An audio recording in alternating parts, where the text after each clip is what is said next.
Jujutsu Kaisen में एक और बॉम्ब ड्रॉप हो चुका है जो कि हर एक चीज को चेंज कर चुका है। जस्ट जब हमें लगा कि यूजी का ये अवेकनिंग उसे जिता देगा, चैप्टर 258 ने रिवील करा है सुकुना के एक नए डोमेन एक्सपेंशन को। ये कैसे हो गया? लेकिन बस इतना ही नहीं, यूजी का फैमिली ट्री भी अभी और भी ज्यादा कॉम्प्लिकेटेड हो चुका है। एस ये कंफर्म हो चुका है कि इंडीड वो एक सुकुना के फिंगर के साथ पैदा हुआ था, जो कि टेक्निकली यूजी को सुकुना का नेफ्यू या फिर खुद का एक बेटा भी बनाता है। लेकिन इस न्यू डोमेन को काउंटर करने के लिए यूजी के पास एक न्यू एबिलिटी है जो कि उसने ट्रेनिंग के साथ अवेक करा। फैक्ट दैट सुकुना हर किसी को पका के रख रहा है अपने इस नए फायर से। इनफैक्ट बस इतना ही नहीं, बल्कि गोजो के वापस आने की थ्योरी शायद से ये सच भी हो सकती है। अगर शो को सही तरीके से असिस्ट करती है देन गोजो का रिटर्न हो सकता है। लेकिन ठीक इसी मूवमेंट के बाद राइटर ये भी मेंशन करते हैं कि कई बार यूजर की बॉडी आरसीटी या फिर हीलिंग को रिजेक्ट भी करती है, क्योंकि इसमें कई चीजें मैटर करती है, जैसे कि उनके ऑर्गन्स, उनके ब्लड टाइप और भी कई चीजें जो कि डॉक्टर रियल लाइफ में करते हैं। सो ये अच्छा होगा कि तुम्हें पहले से ही ये सारी चीजें पता हो। जस्ट लाइक हम यहाँ पे शॉक है, वैसे ही सुकुना भी अपनी जगह पे शॉक हो रहा है। यूजी का श्राइन और ब्लैक फ्लैश उसे कॉन्स्टेंटली तंग कर रहा है। अब ये मैटर इतना आगे बढ़ चुका है कि सुकुना अपने हाथ को रीग्रो भी नहीं कर सकता। सिंस हमें पता है कि सुकुना और गोजो के फाइट के बाद सुकुना में एक सिवियर ब्रेन डैमेज हुआ है, लेकिन मल्टीपल बाइंडिंग वाउल्स और कई सारी चीजों को अप्लाई करके सुकुना यहाँ पे अपने डोमेन को वापस लेके आ रहा है। ये हमें वापस याद दिलाता है जुजुत्सु काइसन के फंडामेंट्स की तरफ कि जुजुत्सु एक ऐसी चीज है जिसे तुम सब्ट्रैक्शन से बनाते हो। फैक्ट दैट सुकुना के पास बस 2 राइट हैंड्स थे, वो इस चीज को गोजो के इंद्रा हैंड साइन से सॉल्व कर रहा है। अगर तुम्हें याद हो देन शिबुया इंसिडेंट में सुकुना ने अराउंड 3000 लोगों को मारा था, वो भी कुछ बस मिनट्स में। इंटायर एरिया खाली हो चुका था। ये कुछ कॉन्सिक्वेंस है जो कि लोगों को फेस करना पड़ता है जब सुकुना अपने बाइंडिंग वाउस को यूज करता है। शिबुया इंसिडेंट में उसने इस चीज को इसलिए यूज किया था ताकि वो माकी को ट्रैक डाउन कर सके,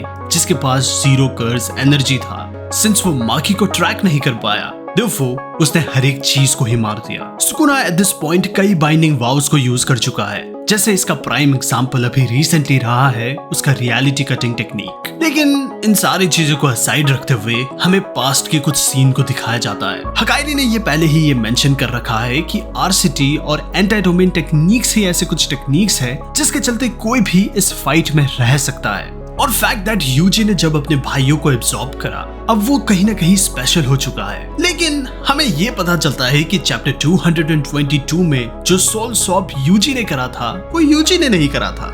ये इनक्रेडिबल टेक्निक बिलोंग करता है इसके हाथों में। Are you serious right now, bro? उई इस चीज को एक्सप्लेन करता है कि इवन दो उसका टेक्निक टेलीपोर्टेशन ऑफ ऑब्जेक्ट या फिर लोगों के लिए है, लेकिन फिर भी उसके टेक्निक बॉडी और सोल को 2 डिफरेंट एंटिटी की तरह देख सकता है। Therefore, वो 2 लोगों के सोल को भी चेंज कर सकता है अगर वो कहीं ना कहीं विल करे तो।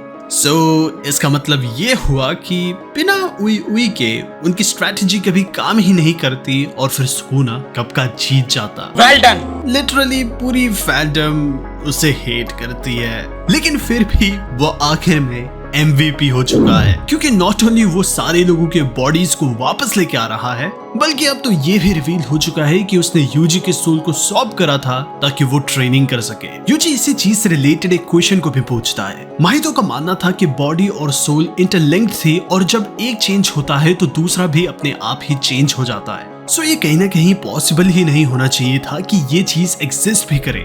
जिसमें उई का रिप्लाई ये होता है कि मानो उसकी टेक्निक कुछ ऐसे है जहाँ पे वो 2 बॉक्सेस के अंदर की चीजों को चेंज कर सकता है बिना उन्हें ओपन भी करे। दैट मीन्स कि यूता का ये कहना कि उन्होंने चीट करा है ये थोड़ा सा चीटिंग नहीं होगा। लेकिन चैप्टर नंबर 258 यहीं पे नहीं रुकता। इवन ये भी स्टेटेड है कि यूजी काफी ज्यादा डेवलप्ड हो चुका है क्योंकि उसकी लर्निंग स्पीड काफी ज्यादा अच्छी है, और ये बेसिकली इसलिए है क्योंकि सुकुना का प्रेजेंस उसके अंदर है और ये उसके इनेट टैलेंट की वजह से नहीं है।